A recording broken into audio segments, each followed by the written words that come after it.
Hello my lovely students, welcome back in another amazing video. Alright, yes, today we're going to look at use dash dash to, and in Luganda we say Nkozesa dash dash oku dash dash. What does it mean? We are going to look at it today. Where do we use this phrase use dash dash to? Tukozesa tutya eno sentence mu Luzungu no Luganda. Don't forget to subscribe, like and follow, and the channel is BennyBent178 on YouTube and TikTok. Okay, let's get started.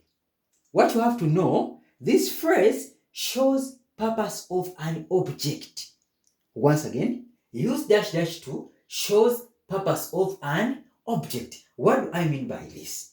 Nti eno phrase oba eno sentence ekozesebwa okwogera ku mugaso gw'ekintu, to speak about the importance of something. Okwogera ku mugaso gw'ekintu. For example, if I say I use this pen or I use this marker to write on the board. Is that okay? So nkozesa eno marker okuwandika ku lubaawo. So that's what we are going to look at today. How do we use this phrase? Tweyongereyo. So we have a formula. Twina formula gye tukozesa nga tukozesa eno phrase use dash dash to oba nkozesa dash dash oku. Formula is very simple. Kyangu nnyo. You start with the subject. Twagamba subject kye kintu ky'oboyogerako. Then nozaako akagambo aka use oba awamu you use uses when you are using these subjects he, she or it. You use uses. Then nozaako object kye kintu ky'oyagala okwogerako. Then ne verb we said ekikolwa. Once again, you start with the subject ekintu ky'oyogerako, use or uses, nkozesa oba akozesa, object ekintu ky'oyogerako oba omugaso gw'ekintu ky'oyogerako, then ne verb kyekikolwa. Okay, let's have a look at some examples. Katulabe ebyokulabirako oyongere okukitegeera. Number 1, can you read for me the first phrase? Excellent. We say I is the subject, use object is a pen. Since you're talking about one, you're going to say a pen. I use a pen. Then what is the verb? Verb is writing. To. Okay, so after subject, use plus object. So here after the object, you're going to add on the to. You bring the to here. You can write this down. So subject, uses plus object. Then after you add on the to plus the verb. For example, I use a pen to write. So write is the verb. So utandika subject I, nozaako use, then nozaako object yo ye a pen, then nozaako ki to plus the verb to write.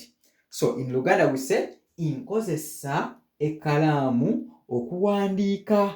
I use a pen to write. Ndowooza you can see formula yaffe gy'okozesa okuwandiika sentence eyo.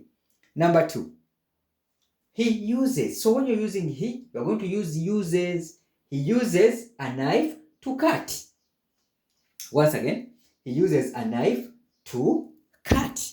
And this in Luganda we say akozesa akambe okusala. Akozesa akambe okusala. So he uses a knife to cut. The formula is subject, he, uses, object is a knife, to, after to you follow it with the verb to cut. Akozesa akambe okola ki okusala. Number 3, we use water to wash clothes. Once again, we use water to wash clothes. And in Luganda, tukozesa amazzi. Amazzi is water. Tukozesa amazzi okwoza engoye. Clothes are engoye. So tukozesa amazzi okwoza engoye. You should take note of that. And number 4, they use a phone to call their friends. So the subject is they. You follow it with use.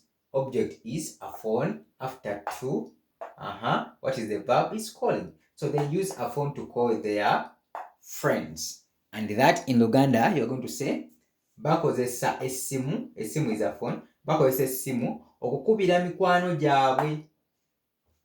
Are we together?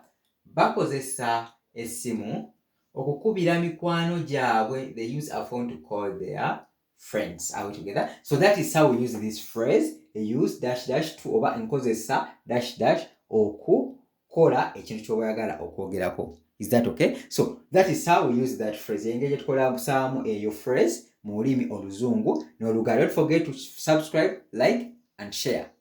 Bye bye. Weraba.